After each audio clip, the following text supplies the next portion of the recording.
ಅಸ್ಸಲಾಮುಲೈಕುಮ್, ನಮಸ್ಕಾರ ಕರ್ನಾಟಕ. ಬೆಳಿಗ್ಗೆ ಸ್ನಾನ ಮಾಡ್ಕೊಂಡು ಯೂನಿಫಾರ್ಮ್ ಹಾಕೊಂಡು ನಾನು ಹೋಗಿದ್ದೆ ಕಾಲೇಜ್ಗೆ. ಸೀದಾ ಗಾಡಿ ಎತ್ಕೊಂಡು ಕಾಲೇಜ್ ಹೋಗೋಣ. Full jam, heavy jam. ಯಾವಾಗಲೂ ಇದು ಜಾಮ್ ಇದ್ದೇ ಇರುತ್ತೆ. ಎಷ್ಟು ಬೇಗ ಆಗ್ಬಿಟ್ರು ಜಾಮ್ ಆಗ್ತೈತೆ. ಇದು ವೀರಣ್ಣಪೇಟೆ ಹೆವಿ ಜಾಮ್ ಐತೆ.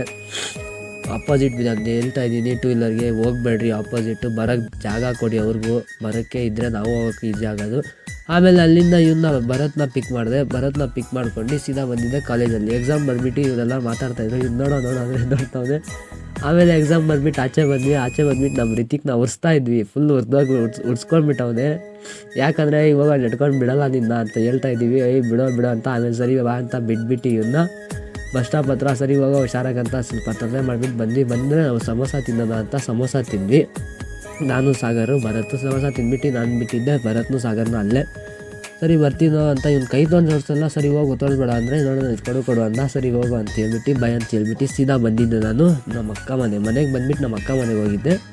ಅಕ್ಕ ಮನೆ ಹತ್ರ ಮಾತಾಡ್ಕೊಂಡು ಸೀದಾ ಮನೆಗೆ ಬಂದುಬಿಟ್ಟು ಆಮೇಲೆ ಪುಟಾಣಿಗಳಿಗೆ ಊಟ ಆಗಿಬಿಟ್ಟು ನಾನು ಡ್ಯೂಟಿಗೆ ಹೋಗೋಣ ಅಂತ ನೋಡಿದ್ರೆ ನಾನು ರುದ್ರಾ ಫೋನ್ ಮಾಡಿಬಿಟ್ಟು ಬಾ ಅಂದ. ಯಾಕಂದರೆ ಏನೋ ಪ್ರಾಬ್ಲಮ್ ಇತ್ತು ಹೇಳ್ತೀನಿ. ಆಮೇಲೆ ಇವನ ಹತ್ರ ಕರ್ಕೊಂಡು ಹೋದೆ. ಸೀದಾ ಹೋದರೆ ಎಲ್ಲಂದರೆ ಸಂದೀಪ್ನ ಕರ್ಕೊಂಡು ಹೋಗೋಕ್ಕೆ. ಸಂದೀಪ್ನ ಪಿಕ್ ಮಾಡಿದ್ವಿ. ಇವನು ಫೋನಲ್ಲೇ ಯಾವಾಗಲೂ ಬ್ಯುಸಿ ಇರ್ತಾನೆ. ಆಮೇಲೆ ನಮ್ಮ ಭಾವ ಇದ್ದರು, ಅವ್ರನ್ನೂ ಪಿಕ್ ಮಾಡಿದೆ. ಬನ್ನಿ ಹೋಗಿ ಬರೋಣ ಅಂತ. ನೋಡಿದ್ರೆ ನಾ ಎತ್ಕೊಂಡು ಆಟಾಡ್ತಾವ್ರೆ. ಆಮೇಲೆ ಬಂದರೆ MS ಪಳ್ಳಿಯಾಗೆ ಸೆಕೆಂಡ್ ಹ್ಯಾಂಡ್ ಗಾಡಿಗೆ ಶೋರೂಮ್ಗೆ. ಯಾಕಂದರೆ ನಮ್ಮ ಇವನು ಬೇಕಿತ್ತು ಗಾಡಿ. ಆಮೇಲೆ ಬೇಡ ಅಂದ್ಬಿಟ್ಟು ಅಲ್ಲಿಂದ ನಾವು ಶೋರೂಮ್ ಬಂದುಬಿಟ್ಟು ನಮ್ಮ ರುದ್ರಾ ನೋಡ್ಬೇಕು ಗಾಡಿಯನ್ನು.